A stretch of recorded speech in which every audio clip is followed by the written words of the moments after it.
Hello, I hope this message finds you well. Um, while I was washing dishes today, I had some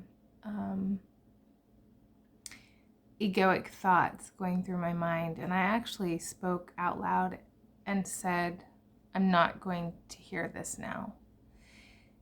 And almost immediately, my mind was taken from those thoughts to thoughts of Jesus. So I was thinking about Jesus, and as I thought about Jesus, I began to hear the voice of God. So I got a message come in. I'll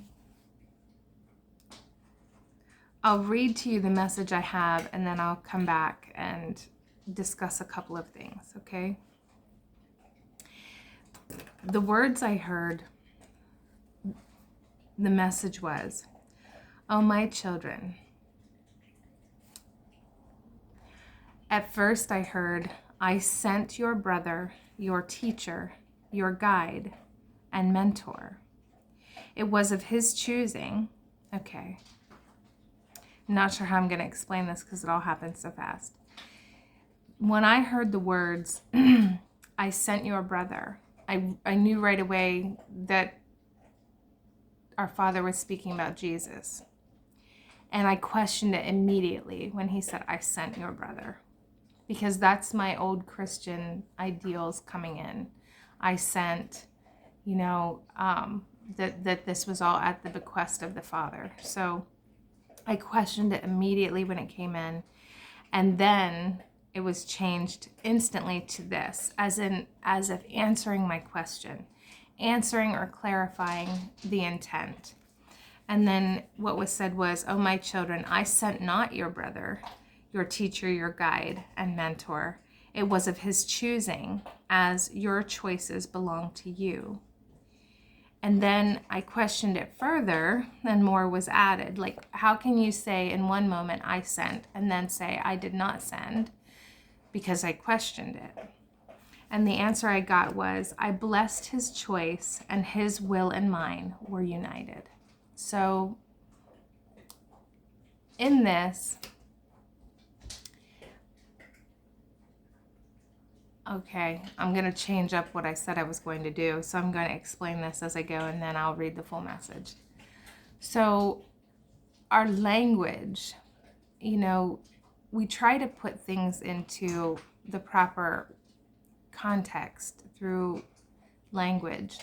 Our language is extremely limited. So we have a tendency, I can speak for myself, to take things very literal, okay? And the word choices become an issue when we resist the truth of a thing. So a message that comes in, the importance is the message itself. However, because of the filters that we have, the things that influence our perceptions of reality, it's really easy to be taken off course by the words that we choose to use. Words are very important. And that's why when I hear a message, I question it right away when I hear these words being used, because, I get this real, sometimes in the messages, depending on recent influences, they can sound a certain way. So recently I have been listening to some sermons by some Christian pastors, and it's very Christian dogma oriented. Not saying it's a bad thing, just saying they're delivered in a certain way. Well, because I have focused my attention there and allowed that to come into my field, when this message was coming in today, it was influenced strongly by that message, by those messages and how they were delivered, okay? So when I heard the "I sent your brother," I questioned it right away. And of this, it doesn't really matter, except that it matters only because the way the words were chosen have been used to distort the truth about the message of Christ, the mission of Christ, and the purpose for his coming, being born onto this planet. And so I try to be very, very careful about how I deliver messages. So initially the message was, I sent your brother, until I questioned it, okay? But again, the filters that I have been influenced by are very strong in that nature. And then when I questioned the Father and said, what do you mean you sent? And that's when he said, I sent not your brother. It was of his choosing. But we could also say he was sent because, as the Father then explained, I blessed his choice and his will and mine were united.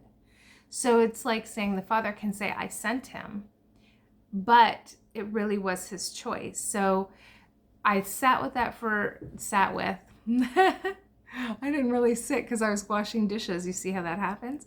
So I can say I sat with this because in my mind was sitting in stillness, contemplating these words, and the body was washing dishes, okay? So when I say to you, I sat with this, in my spirit sense, the spirit aspects of me, I was sitting in contemplation. But in the physical aspects, my body was washing dishes, okay? So you see how the language we use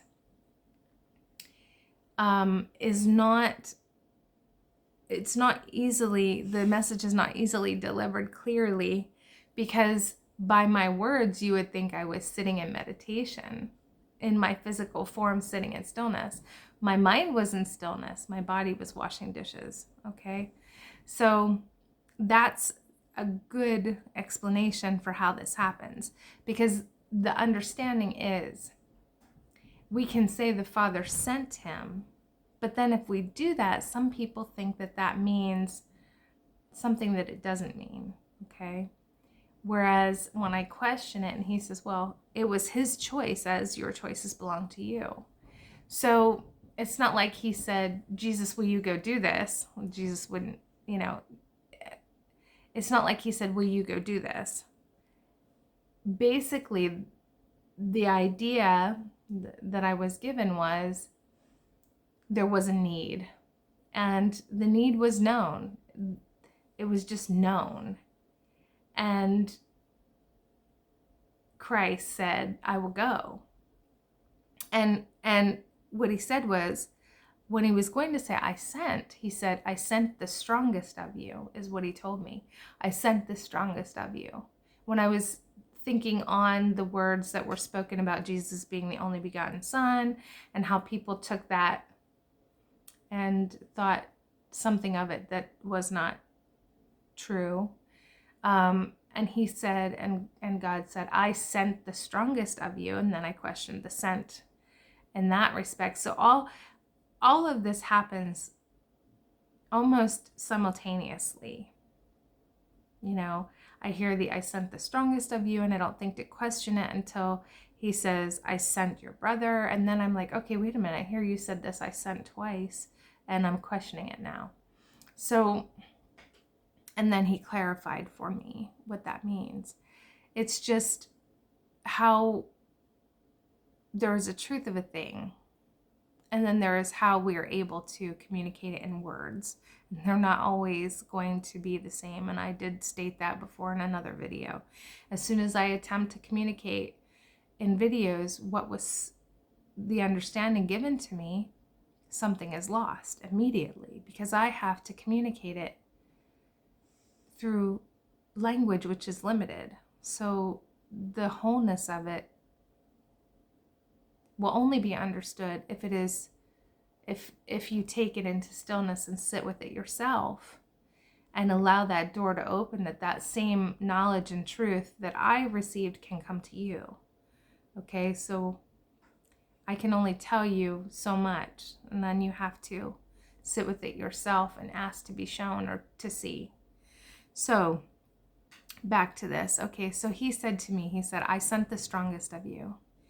And I questioned the word strong. because, strong can be used a lot of ways. And what do you mean by that? And he said that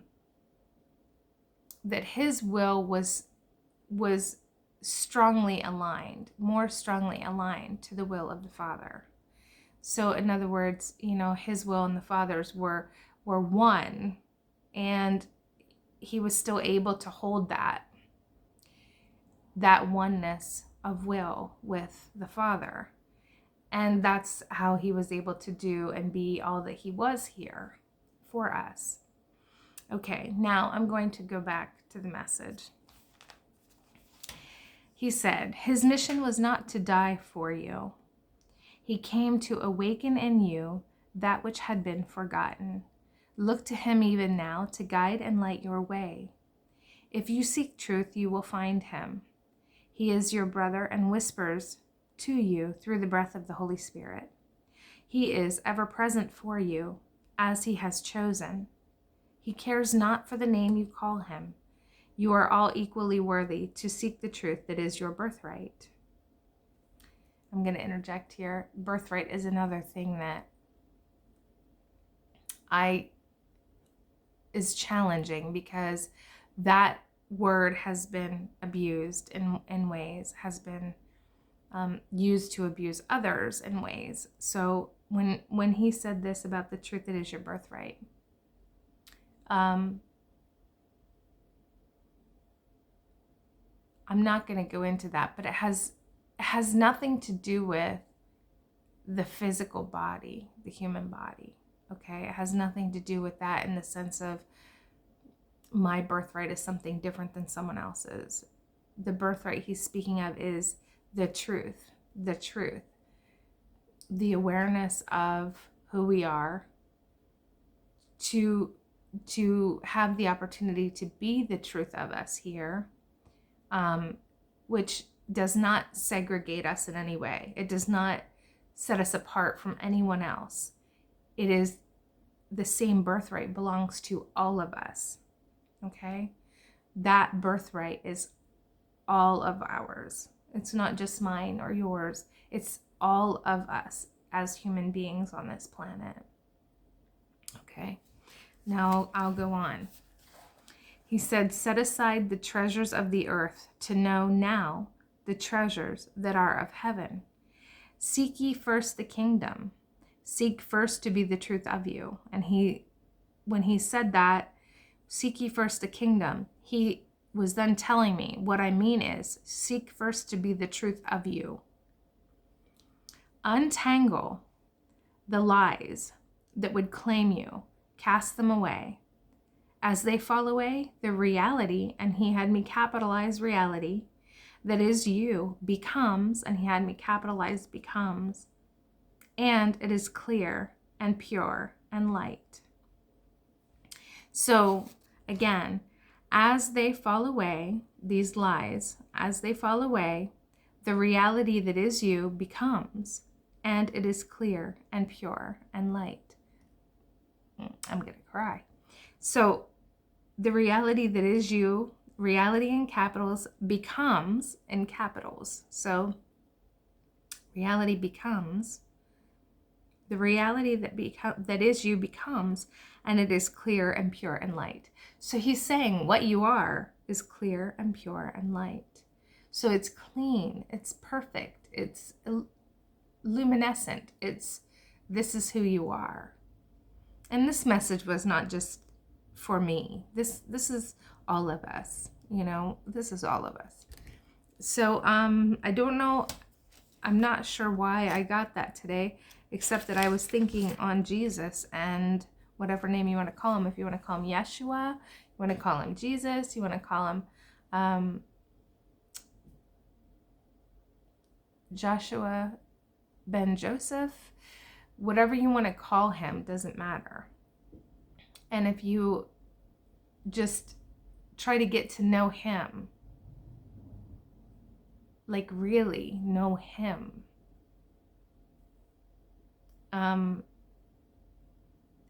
it is like a doorway open. So when people talk about Jesus being a bridge, that's true in this sense. It's not the blood of Jesus that's the bridge. It is the idea of him that is the bridge. It is who he is. So if we look at this, the clearest way I can say it is Jesus is an energy frequency. It's a frequency. Christ is a frequency. So if we are tapping into the frequency of Christ, that frequency allows us another level of, it allows us to gain access, that frequency. It's almost like a key that opens a door that accesses higher dimensional truths, understandings. So depending what frequency you're operating at, you only have certain information available to you. When you're tapping into a higher level frequency, those truths that are only accessible at that level, it's so hard to explain, because at that level, so much of the lies, misunderstandings are gone, and all that remains is the pure truth. So it's like, what can you, I know I always see the onion shedding the layers, but the onion doesn't have a gift inside. The layers are the gift. Well, they might say that too. But it's as if you're taking away the outside of something to get to maybe a coconut? I don't know. Where the real usable substance is in the middle. So you're shedding away the exterior to get to the truth. And that's what happens as we access higher frequencies. The untruths, misunderstandings, miscommunications, lies, deceptions, etc., etc., etc., they aren't there. They're gone. So all that's left is the reality that has not been overshadowed by our egoic perceptions, hurts, fears, etc., etc., etc. Okay?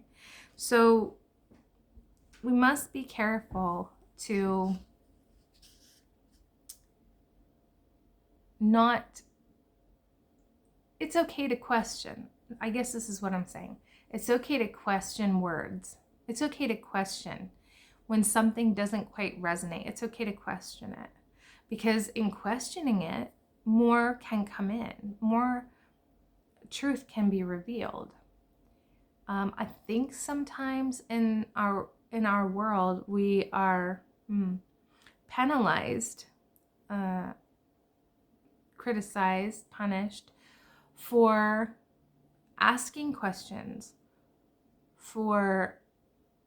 and I am one that has done that a lot. I have offended people by asking questions, not because I intended to offend, but because I truly didn't understand and asked more questions so I could attempt to understand the thing, until I, inevitably, if it just was too much energy, eventually I would have to walk away from whatever person it was, because I'm attempting to understand the thing, and if it's not happening, I only have so much energy to spend on that. So, but I ask a lot of questions, and some people have found it quite offensive. Like they took it as if I was questioning their intelligence, or I don't know, questioning their abilities, where I'm just really trying to understand, because I know that I have a way of interpreting words, as we all do. We have a way of interpreting that may not be the truth of the situation. Like I said earlier in this video, I sat with this in my spirit. In spirit, I was sitting with it. the body was washing dishes, but in spirit I was sitting with it. I wasn't actually, sitting Indian style meditating. I was sitting with it in my mind as the body was washing dishes. So, as I sat with this, and that's what it means, because I was in that contemplative state, even though the body continued to do whatever activity it was doing. But you see, if I hadn't explained that, someone else might think, oh, you're lying because you weren't actually sitting with this. Well, I was sitting with it, but my body was washing dishes. See? So we have to be really careful about assuming intentions. Anyway, so that was the message, and I hope this message finds you well, and peace and love may be blessed.